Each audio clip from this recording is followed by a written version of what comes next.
Guys, Sophia Kumang daw yan. Alam nyo, 3 million yan guys. Mustang. Wow! Oh my gosh. Grabe. Pero anyway, hindi yan ang bibili namin. Ha?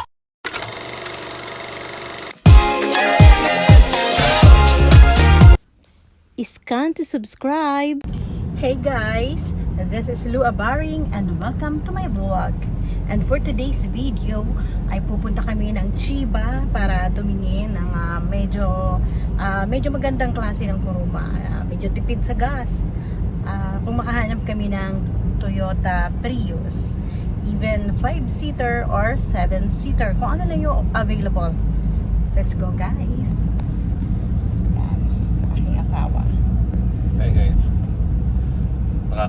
Nakakabutas kasi ng bulsa tong sasakyan natin sa gas. Kaya hanap tayo ng medyo tawag dito? Tipid sa gas. Tipid, no? Ito kasi guys, medyo nimpi, waroy. Ibig sabihin nun, malakas sa gas. Kaya lugi talaga. Lilipat kasi ng bagong work. Yes, medyo malayo. Medyo malayo. Kakain siya ng 52 kilometers balikan. Eh kapag ganito yung gagamitin ko, papatak siya ng seng yan isang araw ko. Eh kung mga Prius mga 400 yen na yung araw, kaya 600 yen yung diferensya. Yes, so Isang buwan, halos limang yun. yes guys, and wish us luck. Okay? Let's go na. So guys, nag-stop muna kami dito sa isang car dealer dito sa may gilid ng kalsada at napansin ko lang itong Honda Shuttle. Ang ganda nito guys, grabe. Pero wala kasi yung may-ari. Sayang, mag-inquire sana kami. Oh, sayang wala yung may-ari. Guys, Honda Shuttle na kulay gray. Ang ganda. Wala nang iba dyan. Aray ko, sis, sumabit. Ayun Toyota Prius ba yon? Oo. Ayun tawagan mo na lang kaya pap. Para hindi na tayo lumayo. Ito guys, merong Toyota Prius dito. Yan, ito talaga hinahanap namin Kahit 5-seater okay na to. Kaso walang presyo. Gara din Nandun ako sa may bintana. At least, 'di ba? Ang importante hybrid. Hindi malakas sa gasolina to pag ganun. Yung kotse kasi ng asawa ko isa Honda malakas sa gasolina yung Honda na nabili niya. So guys, ang daming pagpipilian dito. Kaso lagi na lang wala yung may-ari. Hindi yung pangalan ng ng car store nila. Pero wala yung may-ari Ito 30 lapad lang siya Daihatsu. May 38 lapad Mitsubishi naman. Honda. Itong Honda, gara ng gulong gold. Wait lang ha. Tingnan natin. 38 lapad naman siya. Tapos, etong Daihatsu na kulay gray 35. Di ba? Abot kayang presyo lang. Suzuki. Toyota, 48 lapad. Daihatsu, 38 lapad. 28 lapad to, mura tong Suzuki Baka may mas mura pa dito. Ang dami yung Daihatsu. Chocolate to chocolate na Daihatsu Tanto. Eto Nissan 38 lang. Eto naman Nissan din 25. At ito yung pinakamura guys Daihatsu 2012 model. 20 lapad lang to. Wow! Diba? 48 lapad. Ito naman 48 lapad. Honda. Inbox to. Kaya medyo mahal guys. Mitsubishi. 35 lapad. Ito hybrid. Family car. Ang laki. Tag 92 lapad naman to. Ito. Rokujumang. Diba? Sana nga mamaya andyan yung may-ari Ayan, Nobu Auto. Yun ang name ng kanyang ng store. Ito talaga yung type namin ang hybrid na Honda Shuttle. Yan sa gasolina. Pero napakalaki niya, oh, family car. Pero kung hindi man, Prius talaga. Prius talaga ang type namin. May gray doon eh. May kulay gray. Ayan oh. Ayan. Ayan. Yan kasi guys ang aming kotse oh. Ano nga to Papa? Honda? Honda Freed to guys. Ito yung kotse ng asawa ko. Family car namin. Ang problema, malakas to guys sa gasolina. Kaya sa bagong trabaho ng asawa ko, medyo lugi siya dito sa gas. Tinatawagan niya yung may-ari.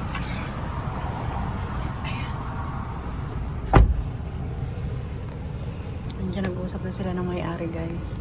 Dumating na oh. Sana makakuha yung asawa ko ng bagong kotse. そうそのフィリピンとフィリピンなの。そうそうそうそう。だからでフィリ、ピン同士は日本でうん二、人とも結婚し、うんだから籍入ってねえんだよ。うん。旦那が子供いるじゃん。でも例えばが、うん奥さんがね、例えば旦那さんが日本人とか、俺もね、奥さんが日本人とか、うん戸籍は日本人になるんです。わかるよ、だからフィリピン同士は日本で結婚しても二、人ともなれない、一人もなれるけど、ならないねうんいや同じ人いるよ、あ、同じです。同じような人、同じの人の。今何歳なの？私、47歳。何歳と思いますね。33歳です。若いでしょ若いですだから同じみたいな人いる。あ、本当ですか？だけど知ってるもしかにこれ飲み屋とか行ったことはフィリピンパブ。にあ、働いフィリピンは働いてない。いや違う、フィリピンパブにいる人がうん。同じような感じなの。あ、あ本当に。その男やきもち焼きだけどね。うん。ね。違う違う違う違う。いや違う。その人はそういう Guys, Sophia Kumang daw yan. Alam nyo, 3 million yan guys. Mustang. Oh my gosh. Grabe. Pero anyway, hindi yan ang bibili namin ha. Mustang, tag-rupya Kumang. Saan dito? Ito? Asan ba ito? Itong ano? Itong 69? Ito o yung blue? Ay, ayan guys. Oh. Guys, Sophia Kumang daw yan. Alam nyo, 3 million yan guys. Mustang. Oh my gosh, grabe. Pero anyway, hindi yan ang bibili namin ha. Yung bibili namin guys, ay yung Prius na puti. Tingnan natin ha. Ito. Prius. Ito yung matipid kasi sa gasolina to guys eh. Huwag yung Mustang, pang mayaman na yun eh. Ito. Hybrid yan guys. Nakita nyo naman kung gaano kaganda. Hybrid. Oh. Wow. Ganda niya guys. Hybrid. Galing. So guys, tapos na ang aming pag-uusap at makakauwi na kami at try namin kung makapag-loan kami sa Chiba Bank. We will try.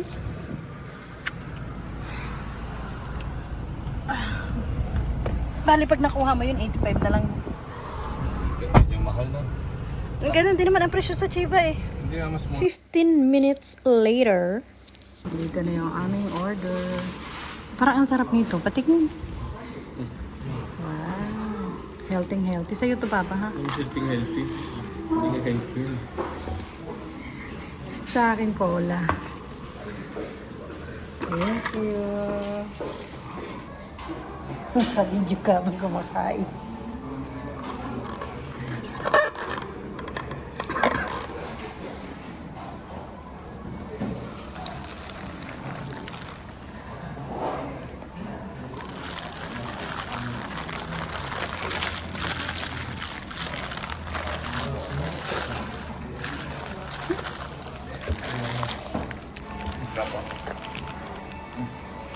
Iwak pa. Ito na sa akin.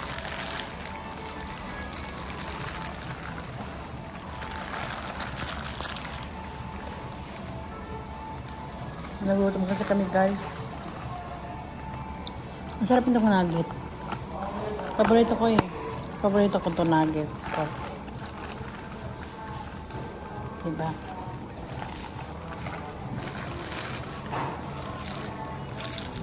Hindi mo jump. Pero yan.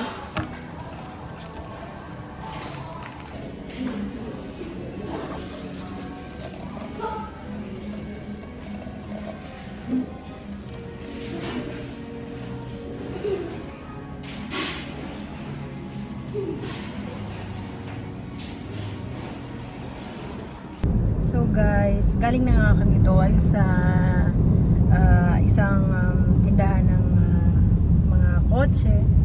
At meron nga kami doon na gustuhan na Toyota Prius na hybrid.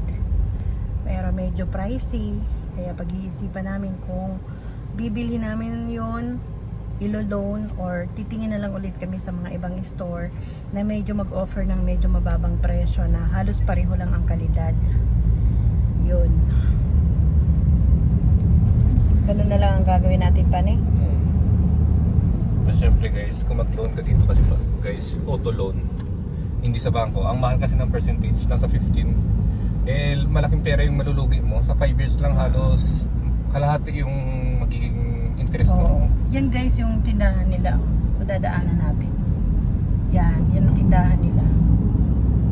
Kaya hindi naman tayo ganun ka, syempre guys, kahit kumikita man tayo ng maayos, syempre, ingatan din natin, hindi yung basta-basta go lang ng go. Kasi mahirap kumita ng pera. Correct.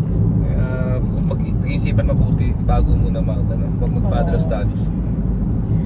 Totoo yan guys. Malaki ang natutunan namin sa mga ganyang bagay dahil sa ngayon, kagaya nitong kotse na to, actually nasa 30 lapad lang to kung iisipin mo, pero pinatungan ng 15 lapad ng Hindi binenta sa atin na mahal. bininta sa amin ng mahal. Pero yung bili niya lang nito ay 30, di ba? Hindi, 15. Ay 15. So dapat ang benta lang niya sa amin ay 30, pero ginawa niyang 45. Kulang 50 lapad. So ang laking pera na kung iisipin mo, cash na yun hindi pa yung loan, di ba? Pero talagang matindi yung may-ari din doon dahil hindi marunong magbigay ng discount. At saka dapat guys, maging wise na sa pagbili. Maghanap talaga ng mga Jidosha tira na alam mo may puso kahit sa customer mo. Oo. Kaso dito medyo mga tuso na rin syempre yung mga business dealer dito. Itong kuruman naman to guys, good condition, good quality naman. Yes. Kaso nakahanap ko ng bagong trabaho, medyo malayo sa dati kong company, kaya kailangan ko ng medyo fueling, economy na sasakyan. Tipid sa gas talaga. Kasi syempre kapag hindi ko pinalitan to, halos 1 oras kong sahod yung igagas ko dito, malaking bagay din yun. Oo. Nasa 2 lapad, 3 lapad din yung magagas ko sa isang buwan, kaya sayang. Tsaka in fairness naman talaga, maganda naman ang condition ito ng kotse na to. Napakaganda ng condition kasi kung saan na nga kami nakarating Yamanashi, Tokyo. Nag-Yamanashi na kami, nag-Tokyo kami. Ito lang yung gamit namin via Aqualine and tawag nito yung may Kuskoduro. Kaya the best din ito pang travel talaga. Tsaka maganda rin siya guys na pang family car talaga.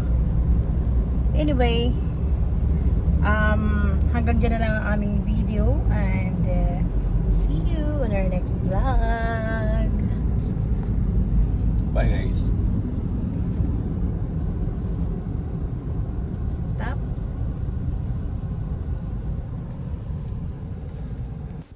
Please follow me on Instagram, TikTok, and Facebook.